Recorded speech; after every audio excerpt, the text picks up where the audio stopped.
Evening and welcome. I will officially call the Brevard City Council meeting, the regular meeting of Monday, December 18th, to order. I want to welcome everybody who has come here in person, as well as everyone who is watching us live on the internet. This morning, or actually this evening, it is evening, Reverend Holder is not able to be with us. And so I'm going to give the invocation myself tonight. But before I do that, I'm actually going to introduce everybody. Denise, you're supposed to keep me on track. I've got it all mixed up. It's the last one of the year. Okay. I want to introduce, before we actually move on to the invocation, I want to introduce the people sitting up here. On my far right is our city attorney, Mac McKellar. Sitting next to him is Councilman Lauren Wise. Normally, in the next seat would be Councilwoman and Reverend Pamela Holder, who is not able to be here this evening. She suffered some injuries and is recovering. Next, we have Councilman Mac Morrow, myself, Mayor Maureen Kopoloff. On my left, we have our city clerk, Denise Hodgson. Next to her, we have Council Member and Mayor Pro Tem Gary Daniel. Then we have Councilman Aaron Baker, and on my far left, we have City Manager Wilson Hooper. And since Reverend Councilwoman Holder is not here, I will provide the invocation this evening. Heavenly Creator, as we come together tonight for the last City Council meeting of 2023, we thank you for the many blessings that you have bestowed on us individually and as a community. We thank you for our strong, healthy, and diverse community where everyone is welcomed with kindness. We thank you for the beauties of the earth that surround us, and we thank you for the friends, family, and neighbors who surround us with love. As we enter into this holiday season, may you help us treat each other with love, respect, and understanding. For those of us blessed with so much, may you open our hearts to help our neighbors who have less, who are hurting, who are alone or discouraged.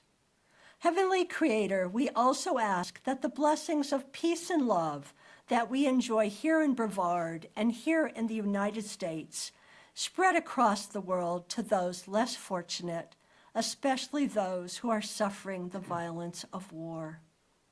Heavenly Creator, at this special time of year, we ask that you fill our hearts with understanding and compassion and guide this council in making wise decisions to benefit all in our community. For all that you have granted to us and for all that you give us tonight, we are grateful. Amen. Amen. Please stand for the Pledge of Allegiance. Attention, honor, pledge.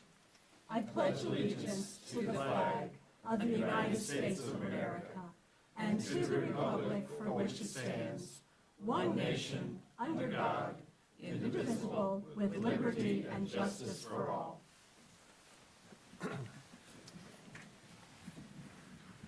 Madam Clerk, do we have a quorum? Madam Mayor, is this the time that I should make a motion that, considering that Ms. Councilwoman Holder is ill, that we excuse her formally? I'll make that motion. Do I have a second? Second. All in favor? Aye. Okay, Councilwoman Holder is officially excused. And believe we have a quorum? Yes, Madam Mayor, you do have a quorum. You have 4 members present and besides yourself. Okay, thank you. Council, you have the agenda that was sent out. Do I have any modifications to the agenda? Yes, Mayor, I have one modification, 2, excuse me. First is to pull item M1. We'll hear that one later in January. And the second modification is to add a second closed session to discuss property acquisition. Okay, thank you, Mr. Manager. Any other agenda modifications? Madam Mayor, I'd like to ask that we move item K1 from the consent to new business. Okay, so that would then be M1.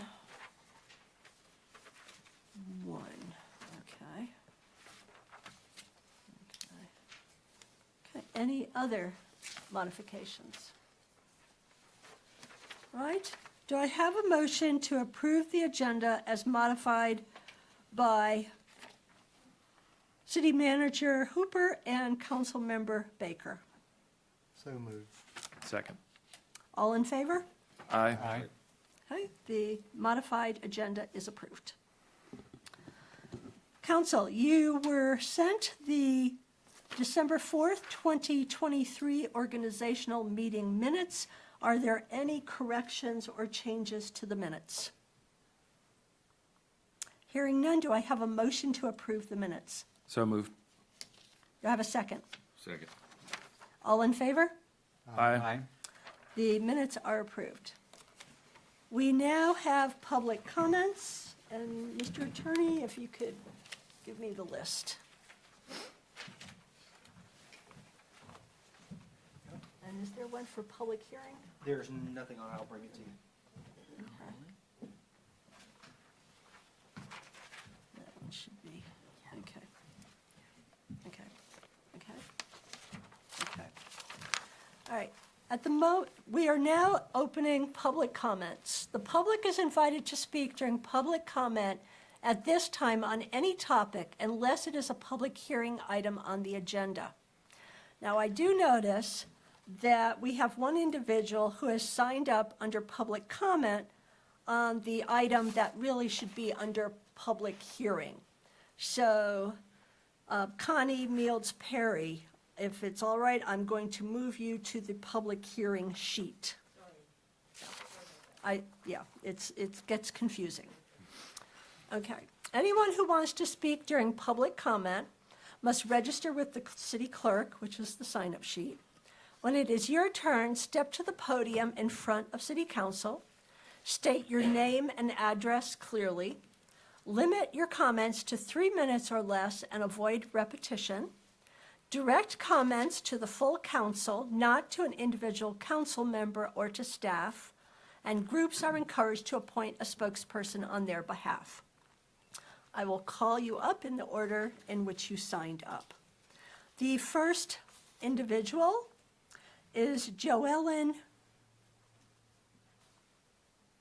How do you say your last name? Challenge, isn't it? Yes, it is. I knew it would be. My name is Joellen Rissischer. Thank you, It's all Joellen. soft. Ristischer. Thank you. And my address is 25 Chipmunk Court, and good evening to all of you. I've lived here about 3 years. I'm retired. My life's work was devoted to public service in local government, and I am very proud of my new hometown. And I want to thank all of you for your devotion to public service as well. But I'm here to draw attention to an enormous opportunity that's provided recently by our federal government, legislation as a matter of fact. It's the Inflation Reduction Act, or IRA.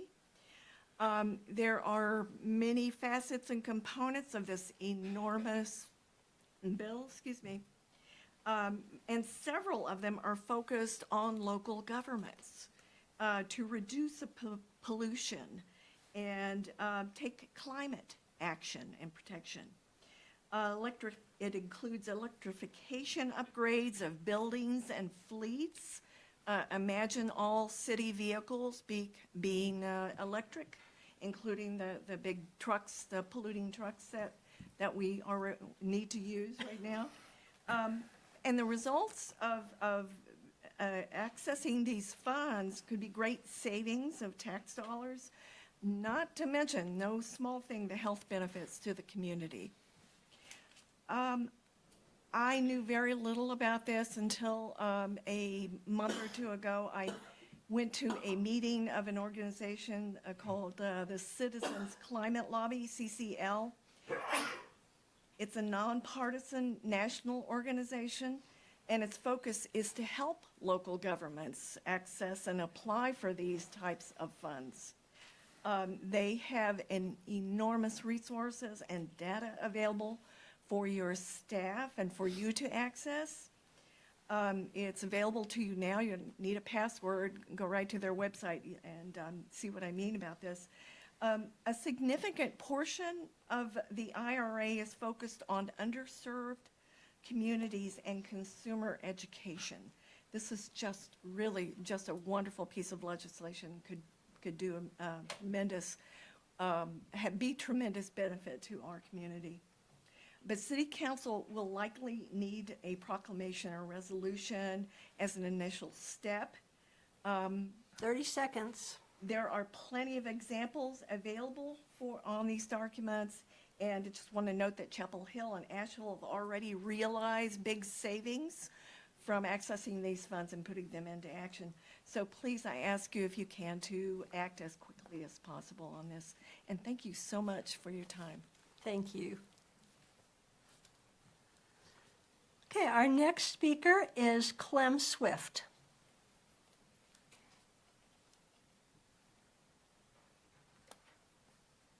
Thank you. My name is Clem Swift. I'm a resident of Pisgah Forest in the Brevard ETJ, and I would like to welcome the new City Council.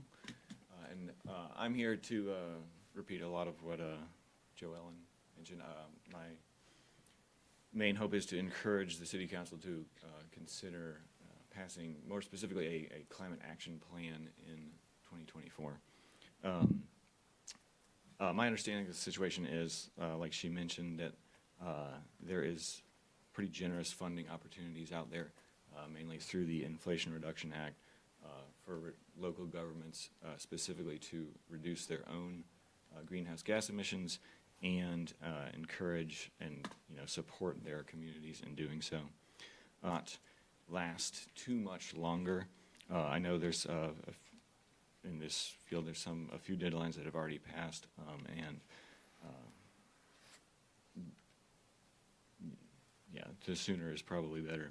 And my understanding of what this would look like is that the City Council would start by passing a resolution to create a climate action plan. That would be the first step, and then at that point would have to decide who's going to make it, which there's options. Could be a staff member assigned to do it, could hire a consultant to do it, or recruit a volunteer board to write the climate action plan.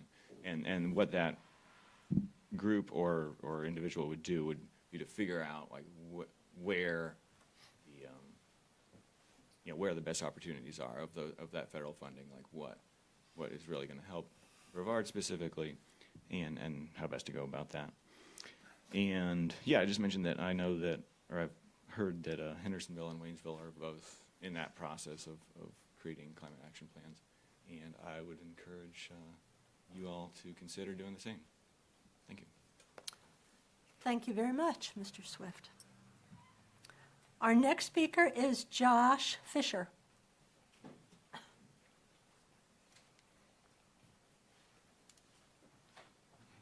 Good evening, Mayor. Good evening, City Council.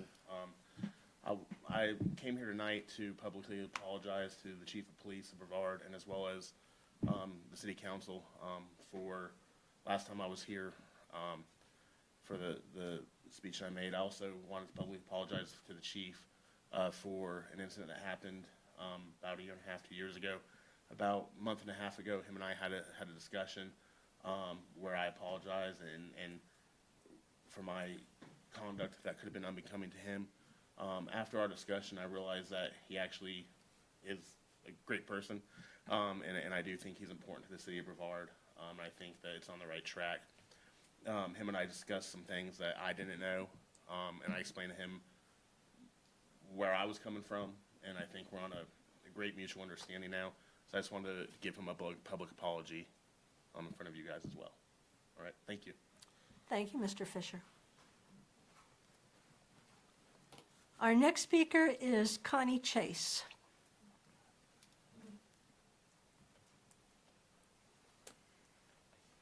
Hi, my name is Connie Chase, and I also live in the ETJ in Pisgah Forest, but I own a home in Brevard on Hillcrest Avenue.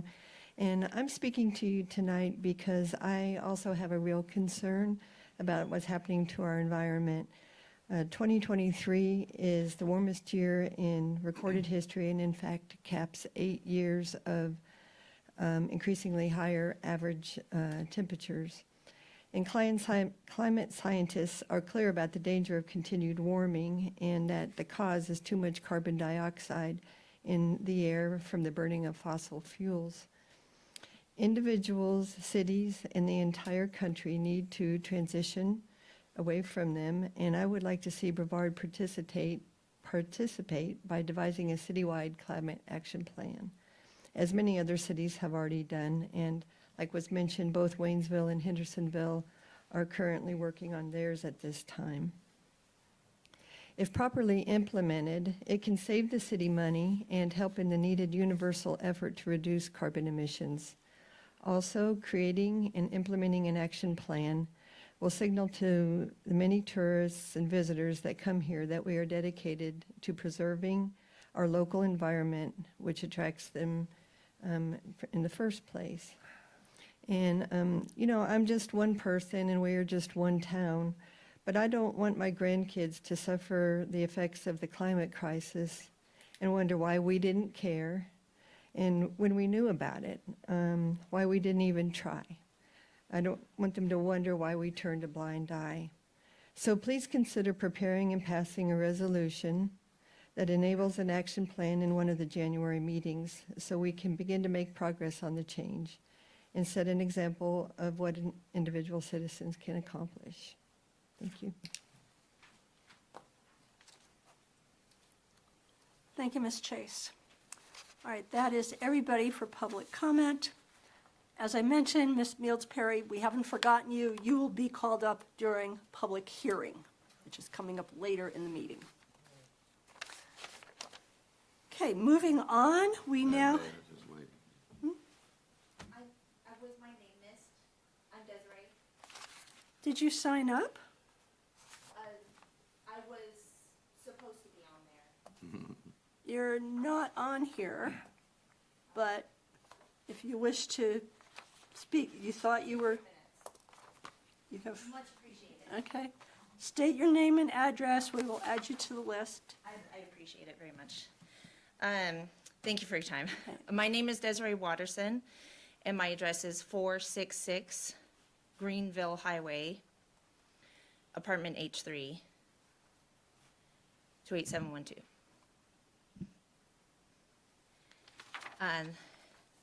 So I am here to urge the Brevard City to consider a climate change initiative and to apply for the energy saving grant. I understand that Brevard City is focusing on affordable housing, which is a project that I definitely very much believe in and very much support wholeheartedly. However, I do believe that avoiding making plans to address the climate crisis is detrimental to being able to support the affordable housing project. We're dealing with the effects of the climate crisis, which we know we are currently in right now, and that's really expensive, right? We have droughts and floods and storms, etc., and those are only getting worse, which means they'll only get more expensive, and that will only make it harder to be able to realize the goal of affordable housing. I understand that a climate change initiative has been avoided in the past, or it's been hesitant to plan for, and I know a couple of the reasons given were that Brevard City is small and that there's little time to focus on that. But I would posit that because Brevard City is small, because there's little time, those are the exact reasons why we should in fact focus on a climate change initiative, and that it is actually vital. And this energy saving grant is actually the most perfect and important opportunity for Brevard City to take advantage of, because we're small and because there's little time. And this opportunity won't last long. I know that there's only a couple more years before I believe it's 2 of them will run out and we won't have that opportunity anymore.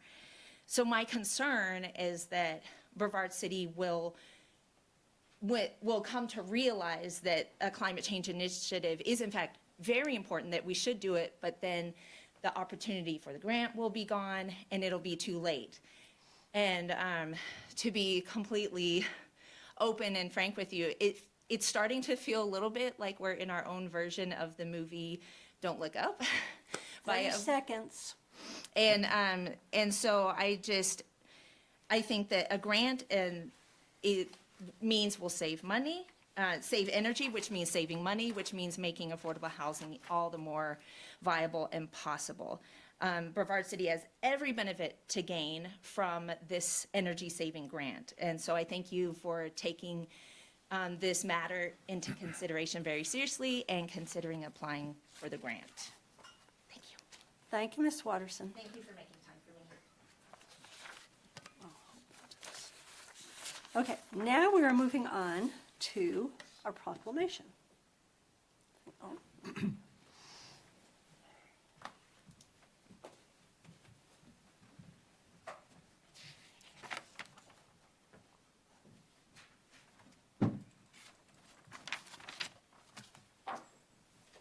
And I would like to ask Mr. Tommy Kilgore, the president of our local chapter of the NAACP, to please join me.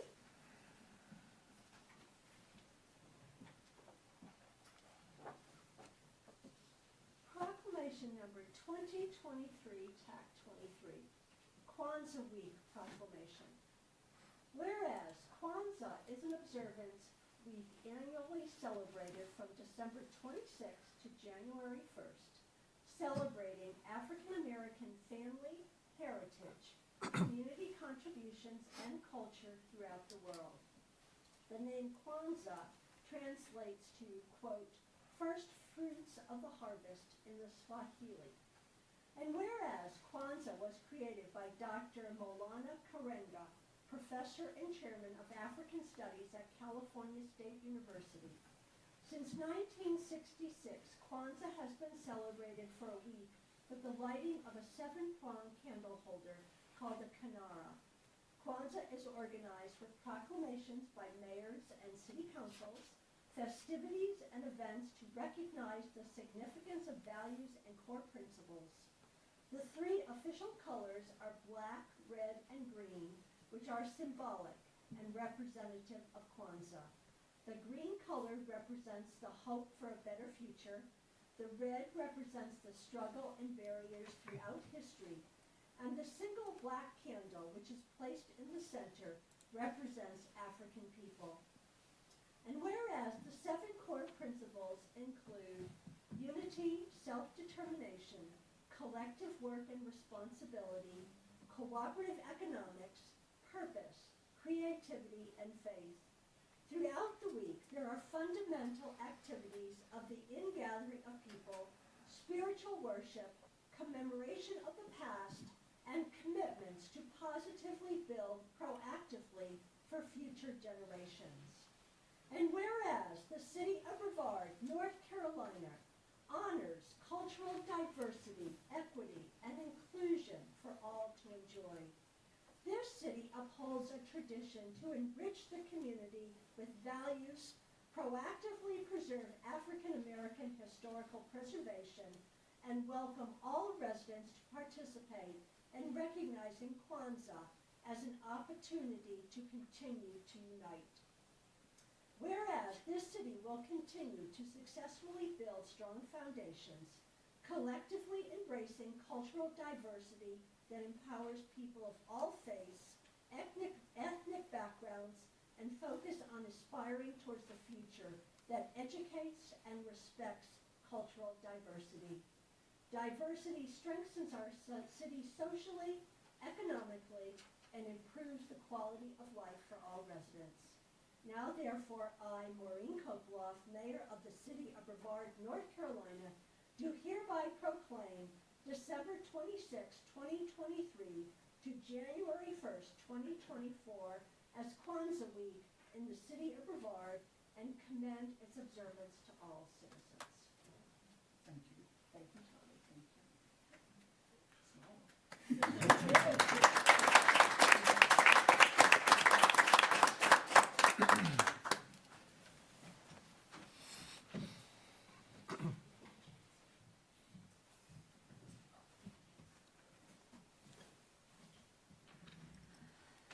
All right, next on our agenda is a special presentation.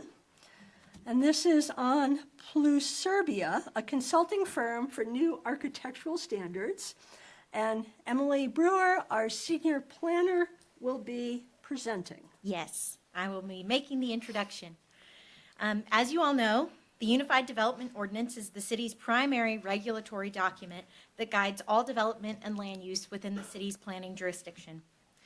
While we've been working very hard on updating this and have touched a lot of different chapters in the past several years, Chapter 5, which is building types and architectural standards, has remained largely untouched since it was originally adopted in 2006. Updating the city's architectural and building design standards, particularly using a more form-based approach, is mentioned numerous times in the comprehensive land use plan that you all adopted in March of this year.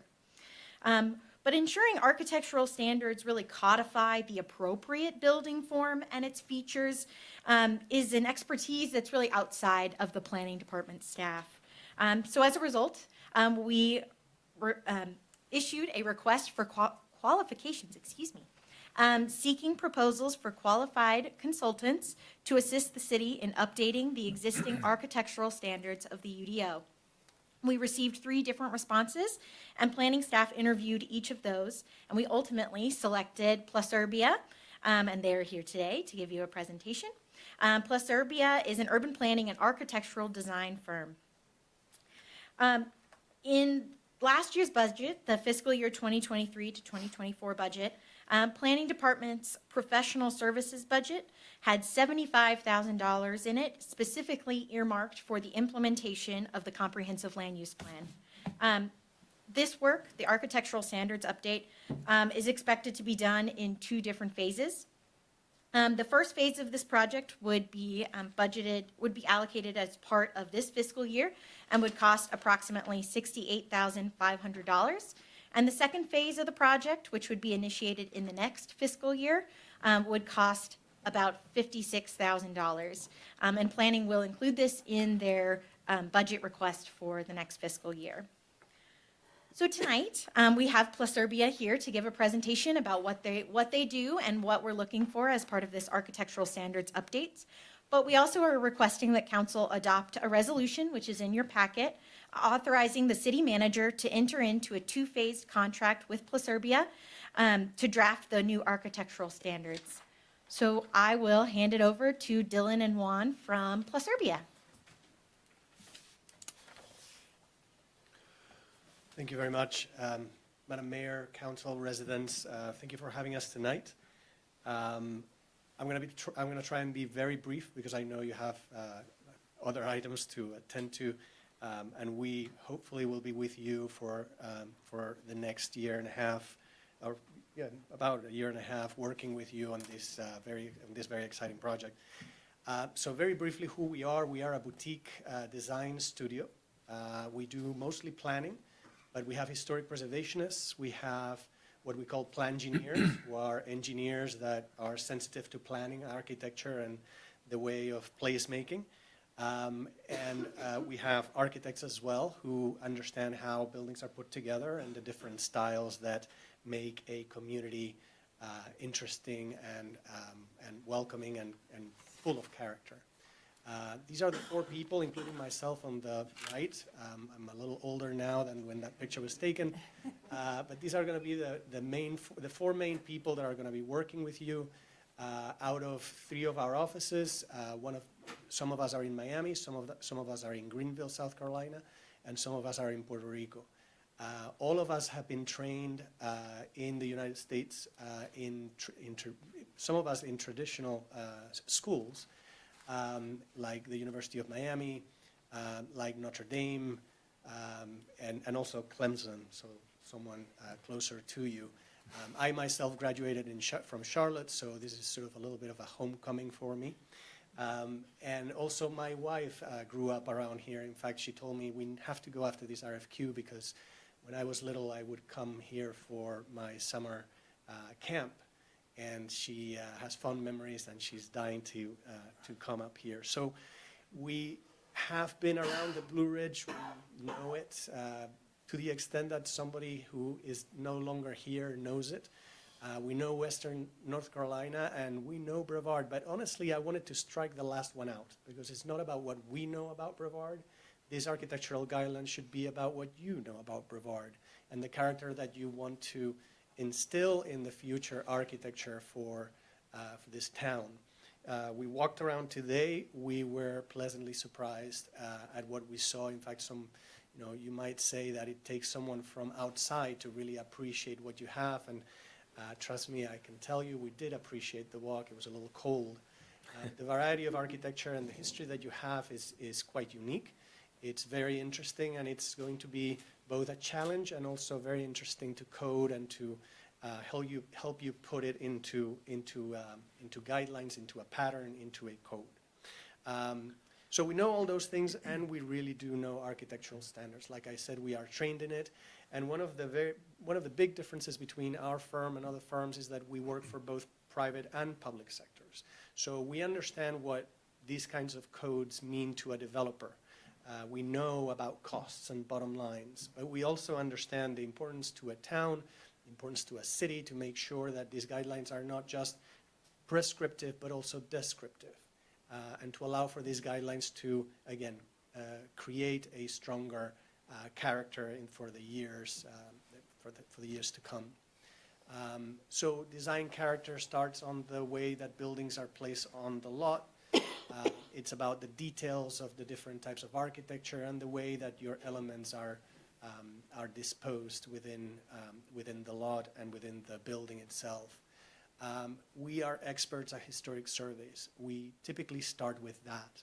In fact, we went to the bookstore this afternoon and bought everything that we could find about Brevard. It wasn't much, but we're hoping that the work that we do could actually be set as part of the description of what character and what architecture you have and what you will have. And pulling these things apart, I love that drawing. Breaking a building apart, this is sort of like an X-ray of the type of architecture that you have.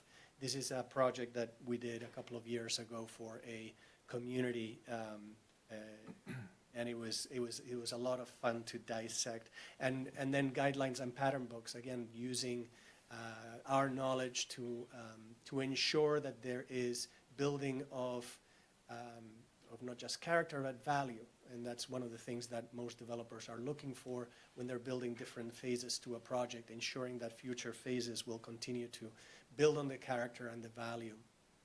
And one of them, this one, the design guidelines was, I'm going to show you two, one for the public sector, which was this one was for the town of El Portal. And as you can see, different building types, the way that they're put together. We even went as far as to code for the type of landscape, the type of native landscape that was recommended in the town.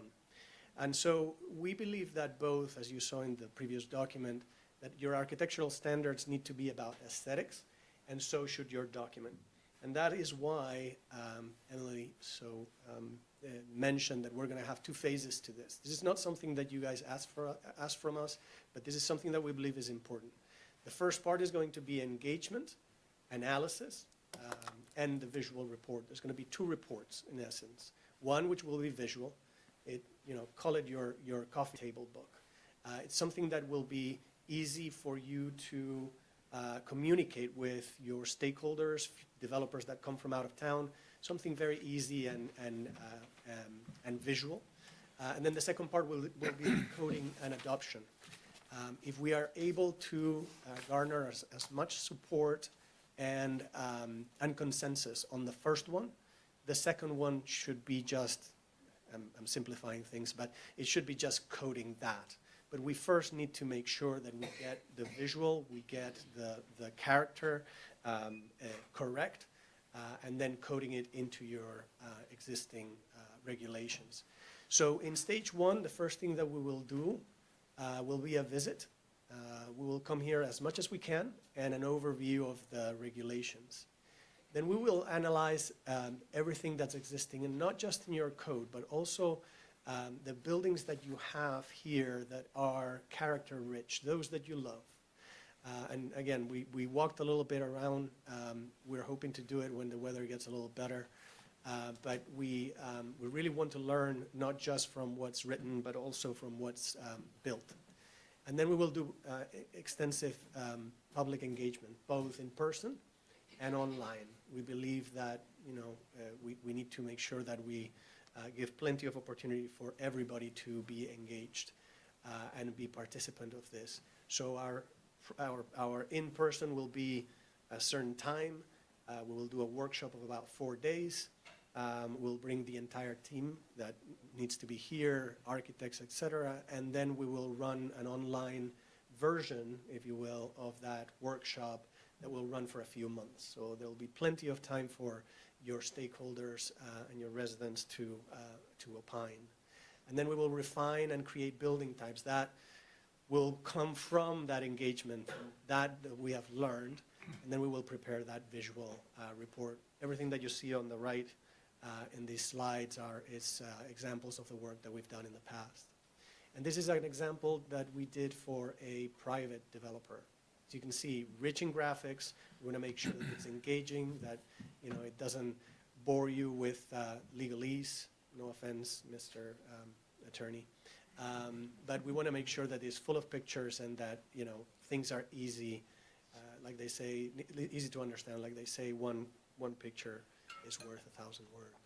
And then stage two, again, very simple. We codify the existing and proposed typologies, et cetera, that we've learned, and then we will present to both your planning board and your council. We do understand that there's other people that need to be engaged through the process. We've already made a list, a very long list. We hope to work with your planning department to make sure that that list gets a little shorter. Otherwise, we'll be here forever. But we're very excited to work with you. Our team is more than ready, very excited. My wife is a little jealous that I'm here without her, but she's dying to get here. Again, she's the historic preservation expert and really begin to dissect and to learn from your town. Our timeline is short. If everything is it moves forward fast, then we can do the first site visit in February, workshop February, March, visual standards by June, and then your code draft will be in September for adoption, let's just say mid-October. We will refine these dates. I know that the table on the right is hard to read. But again, working with your planning department, we hope to refine these dates and make sure that it works for you. And that's it. I'll stay if you have any questions for me. Happy to answer. Thank you for the presentation. Okay, so my understanding is we are actually looking for council to vote and make a decision concerning the resolution. So I'm looking for a motion so that we can open discussion. I move we proceed with this as recommended. Okay, do I have a second? Second. All right, Mr. Daniel. That was a great presentation in a very short amount of time. We have looked at form-based codes when I first came on council 8 years ago, and I actually had to do the research myself to understand what was going on and the limitations that we were facing as a council in our approach at that time. This is much more reassuring, so I appreciate it. Mr. Baker. Yeah, I'm probably going to ask a way too specific question, but, and I agree, it was a great presentation in a short amount of time. I'm just curious about your experience with, obviously affordability is an issue that we're dealing with in a big way, and I think, how form-based codes and design plays with, cost for a developer is certainly something that I'm going to be watching closely as we go through this. But I just wonder if you have an anecdote or an example of how you've dealt with that in some of your other work. How much time do you have?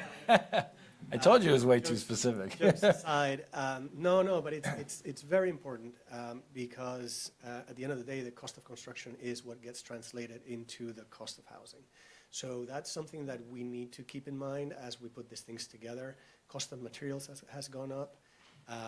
The trades crafts are not what they used to be. We used to build much more efficiently, and in part it's because of the building codes, and in part is because of what's expected today, of the types of units that are expected today. But that said, we have a lot of experience with them. You might have heard, if not, I can explain it, but the missing middle housing and infill housing, we have plenty of experience there. I've cut my teeth many times with stakeholders that are against it at the beginning, and through education, through conversations, honestly. There's nothing like sitting down and, listening to people's anxieties and hearing what is bothering them and trying to figure out where there's common ground. That might not seem like a direct answer to you, but it actually, if you think about it, it is, because the anxiety that we are all feeling throughout the United States because of the housing crisis is very present. And when somebody says architectural guidelines or historic preservation, they go up in arms. So there's ways that we can go about it. We would, part of our engagement process is to talk to both architects and developers. We want to hear from them. We want to hear what challenges there are that are unique to this place. Topography for one, and again, cost of materials. There's not much that I can do about that, but we can begin to find, for instance, materials that are character rich or character appropriate, and some that are not. And so try and find, variety within the regulations is important. At the end of the day, will be a balance of flexibility in some cases and regulation. So it'll, I'm hoping, and that's the goal, to find regulation that does just that, provide some flexibility and a strong guide so that your character remains, is applied properly. Great, thank you. Anything else, Mr. Baker? That's it. Mr. Morrow? I think you'll find too is that we have a local history room, and it's in Laura Phillips wrote, and she's another book. Hope you have got that one, but it's historic homes in Transcend County. Very well done, because we've got Richard Sharp Smith homes. We've got about 5 of those. We've got a Gustav Stickley house. So there's some very unique architectural applications that makes Brevard sort of different. And I think you will be excited, as you said.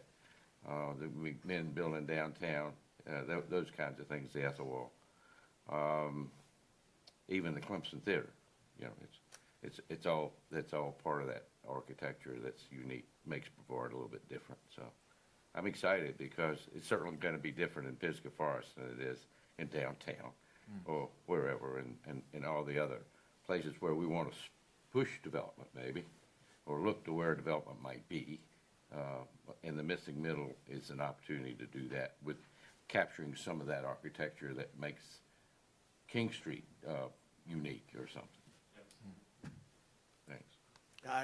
Honestly, I can't wait to get started because like I said, I wanted to strike that thing out where it says we know Brevard, because we do know, we've walked it around, some of our team members have been here before, but again, it's what's unique about this place is not for me to say, and I think that's part of the analysis and the discovery that I'm excited about. Missing middle, it's also funny because I've seen some new larger construction, but it's not, your Charlotte or your Asheville in terms of scale. So your missing middle is honestly your high density, right? Your large scale. So it's, so to be able to find the right,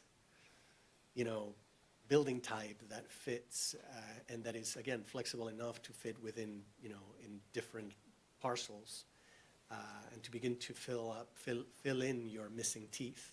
Missing teeth is vacant land or vacant lots within, basically whatever breaks that Main Street facade, right? So that's gonna be interesting. We're staying here in an apartment, and it's super deep here in downtown, and it's a great typology.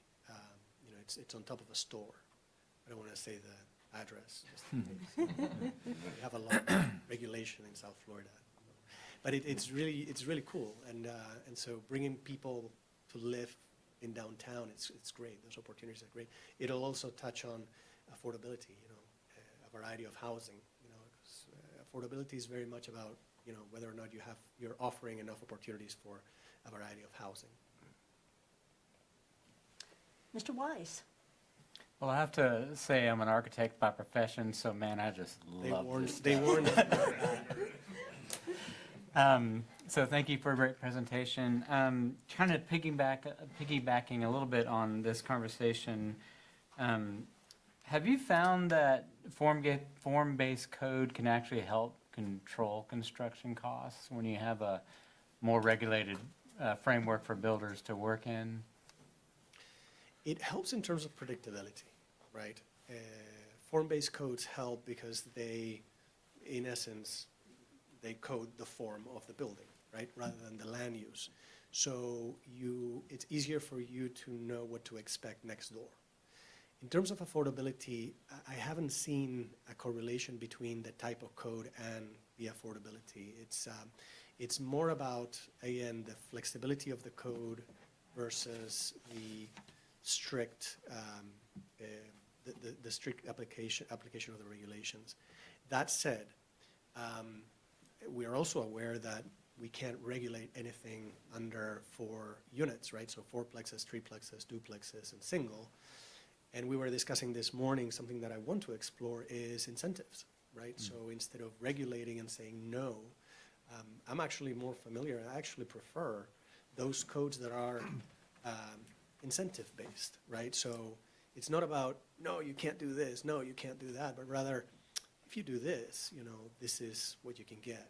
And I always find that there's a better relationship between those that code enforcement and planning department with stakeholders if the codes are written in a shall rather than shall not manner. It kind of answers your question, but it's there's no direct correlation that I have seen between types of codes and affordability. Thank you. All right, we have a motion and a second on the table to approve the resolution authorizing the city manager to approve a 2-part contract. I will call for a vote. All in favor? Aye. Opposed? None. The resolution passes. Thank you very much. We look forward to working with you all. Thank you. And Thank you. residents as well. All right, moving on. Our next item is a public hearing.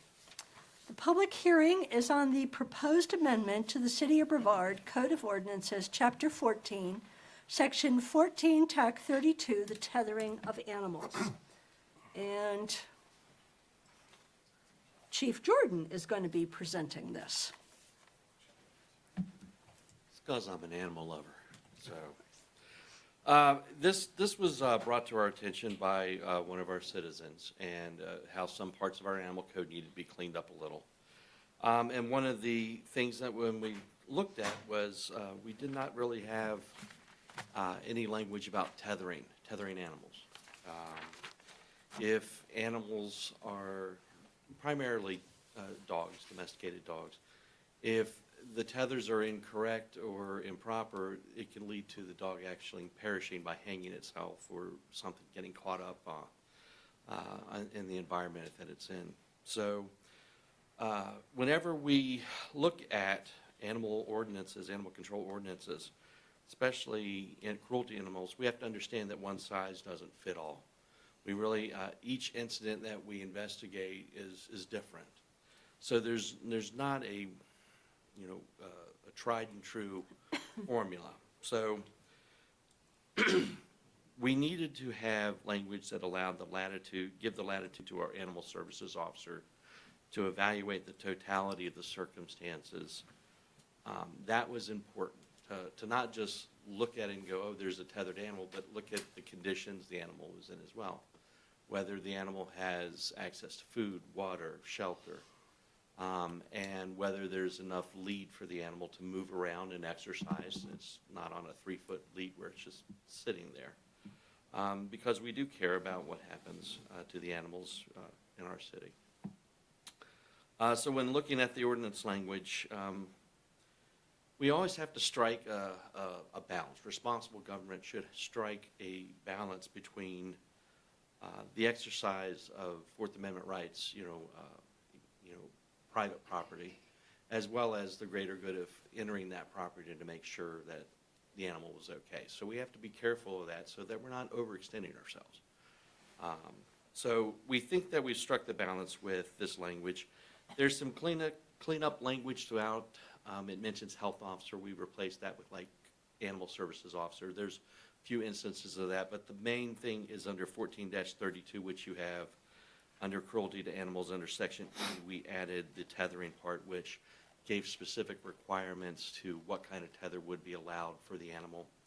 And as I said before, it also gives the animal services officer a little latitude with looking at the total circumstances that the animal might be subjected to, not just, if we just say you have a 3-foot tether, well, sometimes if it's a Chihuahua, maybe that works, but it may not work for another animal, and we also have to look at everything else that surrounds that. So that's why that language has been put in there. It does provide specific requirements for tethering, and it does give the latitude to the animal services officer to look at the totality of the circumstances, the conditions in which the animal is in. So the draft language is before you, and that's what I respectively present to you. Thank you, Chief. This is a public hearing, so at this point, we will hear from those members of the public that have signed up to speak. The public hearing is asked to adhere to the following guidelines. Register with the city clerk by printing your name, address, and phone number on the sign-in sheet. When it is your turn, step to the podium in front of City Council. State your name and address clearly. Be concise, avoid repetition, and limit your comments to 5 minutes or less. Direct comments to the full council, not to an individual council member or to staff. This is a time to provide your comments, but not to ask questions. A public hearing is not an appropriate venue for a question and answer session. Designate a spokesperson for large groups, and each person may speak once for a specific public hearing. We have one person who has signed up for this public hearing, and that is Connie Mields Perry. Hi there. I'm Connie Mields Perry. My address is 105 Temple Church Road in Brevard. And I'm here to say a few words about the tethering. I didn't read the final, I haven't seen the final wording, but it is, what I've written is in, I have taken it for granted that there's going to be some kind of measured tethering that's going to be applied to this ordinance. So I am in favor of the council approving the changes to our city ordinance regarding tethering animals. I think it's important that the city council pass these changes because the current city ordinance, although it reads with good intentions, does not clearly define how an animal, if necessarily tethered, can be so humanely and safely. Since the current ordinance does not provide specific guidelines for tethering, it leaves the length, type of material used, type of collar, weight of the tether, and hardware attachments up for interpretation on the part of the pet owner. And it makes the animal control officer's job that much more difficult to enforce. If an animal is on a short tether tied to an inanimate object with an inappropriate collar that could be painful for the animal, then the animal is not able to move freely, possibly cannot reach its shelter when needed, is forced to use its place of rest as its bathroom, and is in danger of harming itself with entanglement. We would not be the first city to address tethering. I think it's important to note that many cities and counties in North Carolina have specific ordinances referencing tethering. In their ordinances, there are specific lengths of the tether, the kind of material it is to be made of, the type of hardware that the tether is attached to so that it's safe for the animal, and the type of collar or harness that is acceptable. This would mean the city of Brevard would be following good practices that have already been established in our state of North Carolina. I think it's a great first step to adopting more humane practices for animals that are restricted to outdoor living. Thanks. Thank you, Ms. Miels Perry. I will close the public hearing. No action is asked from council on the public hearing tonight. The item will come back at a future council meeting for comments and vote by council. Moving on to our consent and information. The following items are on the consent agenda. The first item has been removed to a new business. Item number K2, the tax settlement report, November 2023. Number 3, the amendment to the city attorney employment agreement. 4, City Council Public Safety Committee special meeting minutes, September 14th of 23. City Council Finance, Human Resources, and Citizen Appointment Committee minutes, September 25th of 23. 6, City Council Public Works and Utilities Committee minutes, October 4th of 23.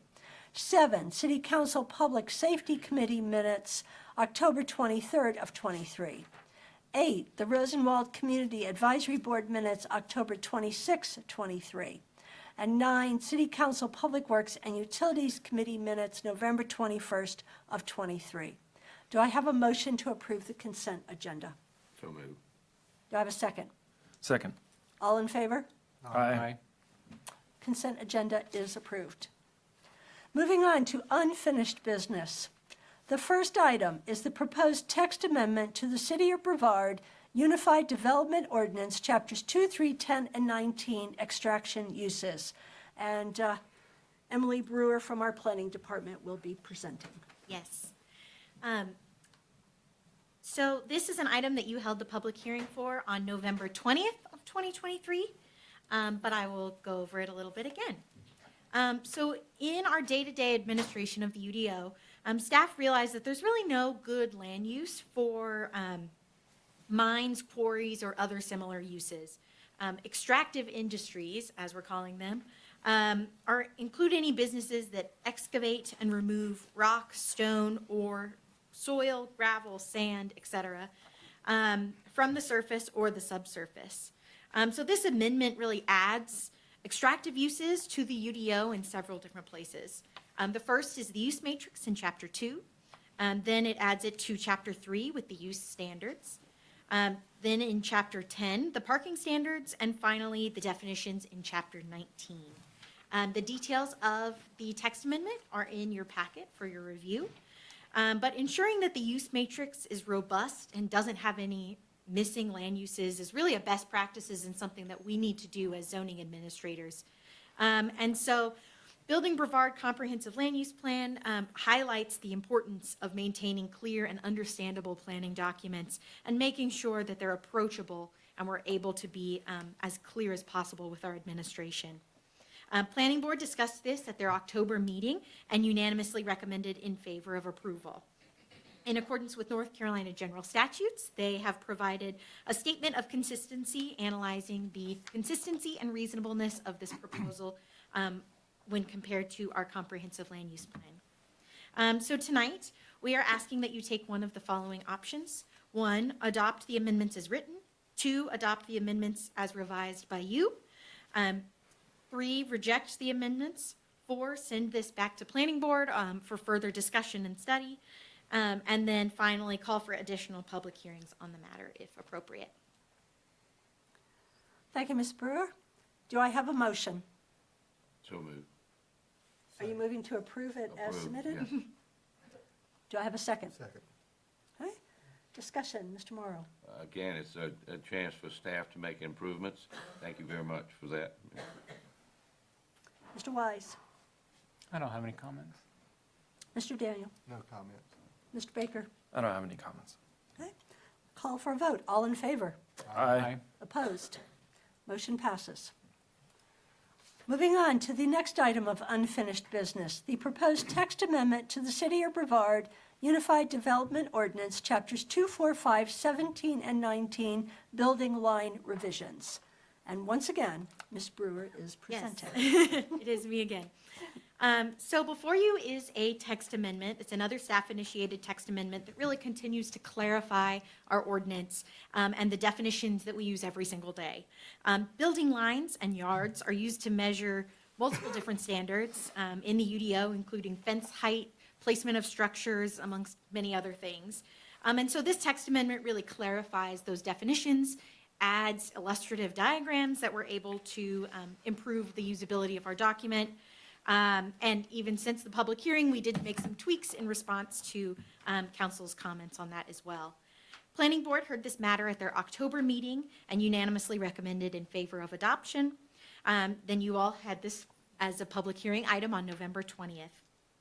And again, really, we should be having objective standards as zoning administrators, and that's required of us under North Carolina law, but is also mentioned in our comprehensive land use plan as we continue to improve the document and make it more usable and easier for everybody to understand.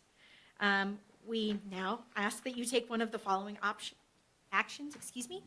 1, adopt the amendment as written. 2, adopt the amendment as revised by you, City Council. 3, reject the amendment. 4, send it back to Planning Board for further discussion. Or 5, call for additional public hearings as necessary. All right, do I have a motion regarding this amendment? I move we adopt the amendment as written. I'll second. Mr. Morrow, Same comments? as before, staff-initiated continuous improvement. Mr. Baker? Yeah, I have no comments. Thanks for making those small changes that I suggested last time. Mr. Daniel? I have no comment. Mr. Wise? No comment, but this is an excellent revision. Thank you. Thank you. All in favor? Aye. Aye. Opposed? Amendment passes. Okay, moving on to new business. We have one item that was moved from consent, and that is the Times Arcade Alley project, budget amendment number 2402. If Mr. Baker asked to have this move, if Mr. Baker, if you could initiate your Sure. questions on this. Yeah, I'm just looking for a little bit more information on the reason for the increase. I know it mentioned in the report that it was to allow the city to complete the stormwater repairs, but just since we only recently passed this, I'm wondering, what caused the increase? Well, I asked Dean to come up and talk a little bit about the various expenses that are involved in this project, but I'll just sort of point out that this is more than just the actual construction contract. This is the money for all the Right. related things, such as the design and so forth. So, Dean, if you can share a little bit more information with us. The original project ordinance was passed for $1,082,000, and, we knew when there were 2 bids that came in, the low bid was $1,011,000, but there were some additions to that bid that council voted on back in November. So the high bid was over $2 million, so it was kind of an easy decision about which one we were going to take. We really knew from the beginning that we were going to need a project amendment to increase the budget, because we had about $75,000 in engineering costs involved as well.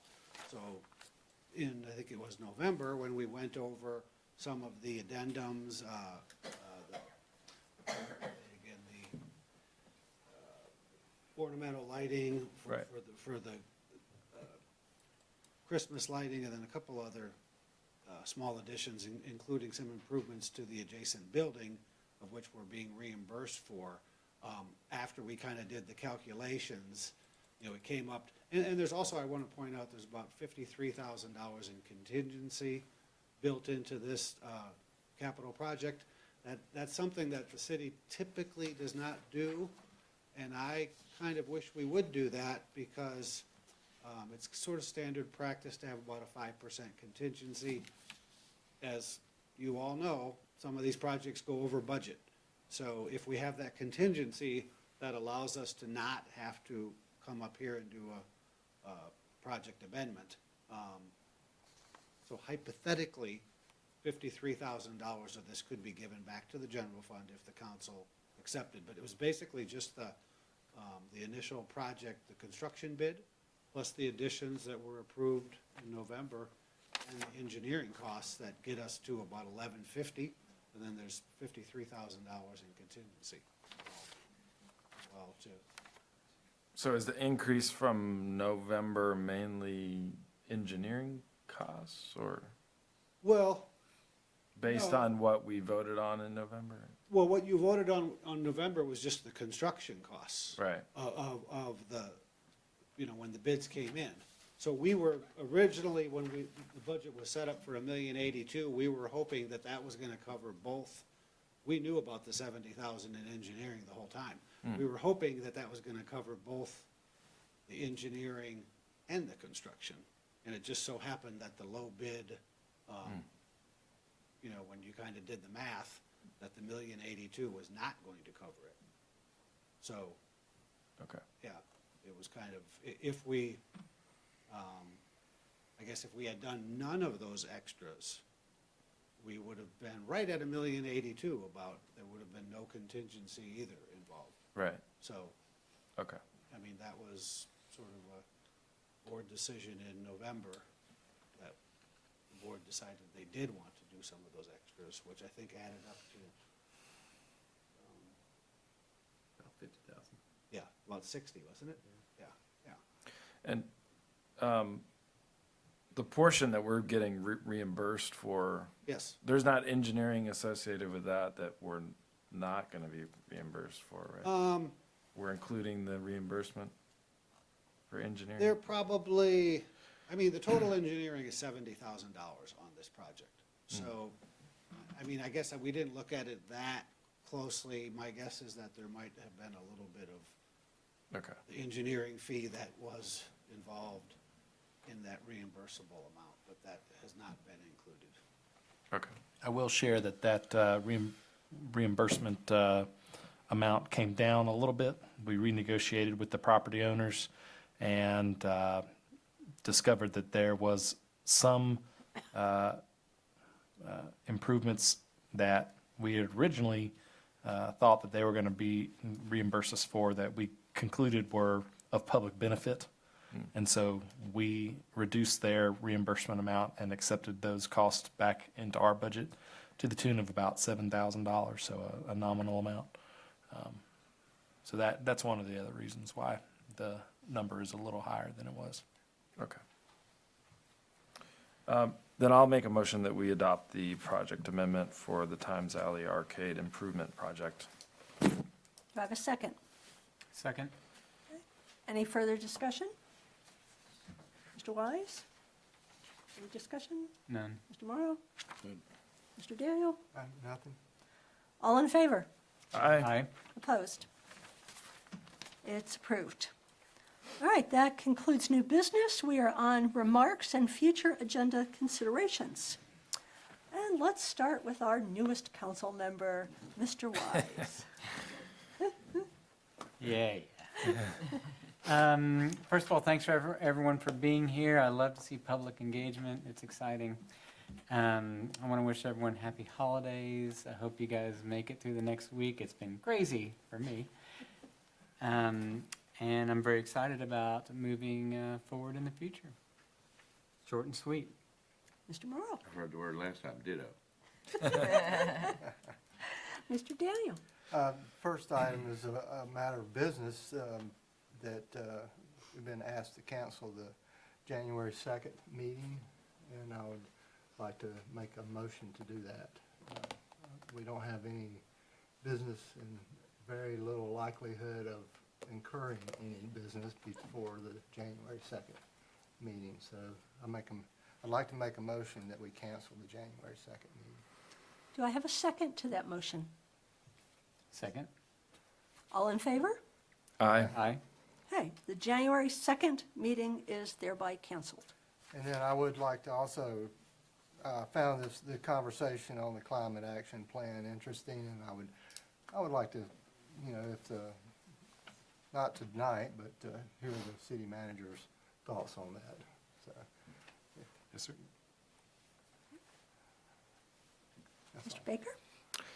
Yeah, I'll echo that. I'm interested in that as well, and I know that the city has a lot going on, and I was thinking through all the committees that we have right now and which one might be the appropriate one to tackle something like that, and was not thinking of a specific committee where it would fit perfectly. So I'm interested to hear what we might do to tackle that in the future. Just a couple things. We are having a ribbon cutting for the newest section of the Estato Trail, which is open now between Silverstein and Rosman Highway, and that ribbon cutting is going to be on Wednesday at 4:15. So right by the Tannery Skate Park and the community garden. So please come out and check it out. It's beautiful, and I see people walking on it all day long because it's right behind my house. But it's great. It's great to see it being used already. And just one other comment, and I've mentioned this in the past, but I've been personally interested in some of the bigger storefronts that we have in town that remain vacant. And I've had some conversations with the city attorney on options that the city might have for some of those storefronts. And I'm thinking specifically of the former Kmart building and the former Bilo building. They both happen to be owned by the same entity. And I pass them often, as I'm sure everyone does, and just think about what a shame it is that in such a vibrant city like ours, and with the city government doing so much and so much activity with building going on, that those stores remain empty, with giant unused parking lots, I might add. And so, since it's the season of giving, and we're reaching the end of the year, I just want to say that what a gift it would be if the entity that owns those buildings would move forward on using them for something good in the future. And I will also wish everybody a happy holidays and see everybody in the new year. Mr. City Attorney? Well, yeah, and thank you for that wonderful task to greet the new year, Councilman Baker, by the way. I wish you a Merry Christmas as well. I will remind you, Madam Mayor, that we need to have a closed session. If I can just remind Madam Clerk, pursuant to statute, that we need to list it as pending litigation, City of Brevard et al. Versus HCA et al. In the Western District of North Carolina, United States District Court. We have two. And then there's going to be a second one, which will be for property acquisition. Madam Clerk? I just want to wish everybody happy holidays, Merry Christmas, and Happy New Year. Mr. Manager? Also want to wish everyone happy holidays, particularly my colleagues here who've picked up the slack for me the last few weeks as I've been dealing with some health issues in my family. So thank you all for doing that, and thank you, Council, for your patience with me during that time. And I, too, wish everybody a joy-filled holiday season. And I just want to thank our city staff for everything that they have done throughout this past year. You can see our very last council meeting of the year, 6 days before Christmas, if count right, we're still working hard, and we are still accomplishing so much. We are reviewing standards. We are updating our UDO. We are taking care of animals. We are looking at how the architecture in this city should really go in the future so that we grow in a manner that is consistent with the vision that our community has. I am just so proud of all that we have accomplished in 2023, and that is thanks to the dedication, the hard work, and the professionalism of the people that make up the city of Brevard. And it is also thanks to all of our partner organizations, because nobody accomplishes things alone. It is teamwork, it is collaboration, it is all of the nonprofits that stand with us as we try to build a better community. It is all of our for-profit companies, it is our downtown businesses. It is all of us that are part of the Brevard family that working together, we have moved forward so much this year. And I am so excited about 2024 because I know we are going to tackle a lot of the issues in front of us, and we are going to do it with that same perseverance and that same professionalism, and we are going to make progress in many, many of these areas.